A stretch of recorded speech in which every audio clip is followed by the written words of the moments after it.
Hey guys, this is my first real serious attempt at painting in Krita. Reminder, I have done traditional art for over 40 years and have only spent a few hours really digging into digital art. Now, time on this piece spent total is about 6 hours, and I did start this without recording because I wasn't really planning on making this or posting it into a video. But it started coming along better than I like, so here we go. So this so far is what I've learned going from traditional media to digital media. And this isn't going to be a be-all and tell-all. I'm sure as I use it more, my opinions are going to change as I learn. However, there are a few things that I want to record before moving on. And I thought it would be pertinent to share these thoughts with others who have done traditional art for many years and are now only dipping a toe into the digital media pool. Remember that Krita defaults its size of projects into pixels, so I had to change it to inches, a format that most of us are familiar with, so this is actually a 16 by 20 inch piece. Now, I did spend some time playing with various brushes, and there are a lot to choose from that do various things.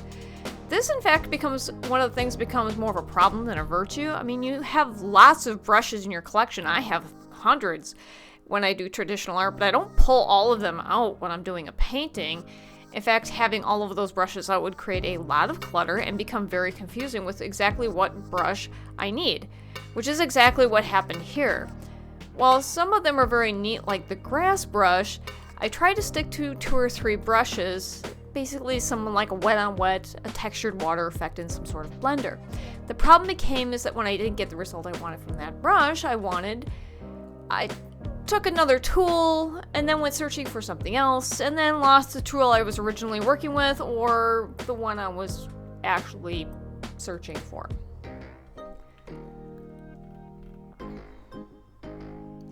So let's talk about more hands-on things that are much different with working with traditional media than just a lack of pigment and brushes. Stay away from 100% opacity. I mean, I'm sure it has its place, but it took me several hours to figure out that even if I were to use my most opaque paint without any dilution, it would still not have the 100% opacity coverage rendered in painting or drawing in this program.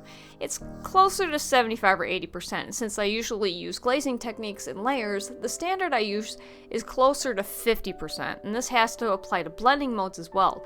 So when you're using a brush to paint, it will not blend the color but layer on top.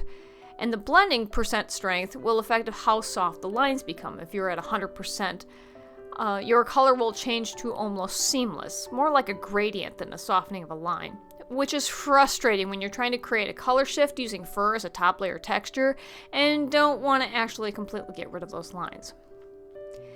There are some things that I've learned that I took for granted, like how many brush strokes I make in a very few seconds. Holy man, it's like dozens and dozens. I only became really aware when I mischose a brush mode and then I had to delete them one by one.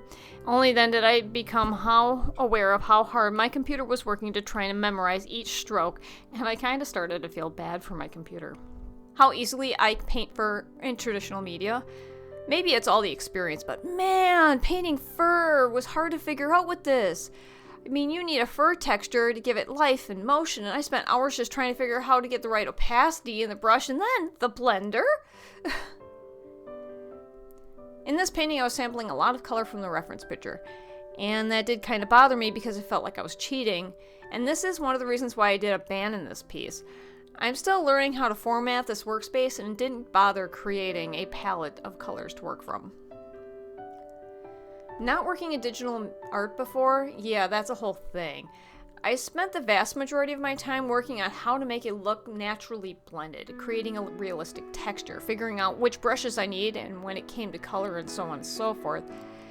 Like that I can zoom in for you guys and show you the detail that I'm looking at without physically being in the way, not having to worry about SD cards and framing that I was able to get to my work easier, but allowing myself to fall into my art void meant I lost track of time and made a huge mistake when realizing, oh my god, I have to go to work! I didn't save the work on the last section and lost like 3 hours worth of work, which is why this video is so short.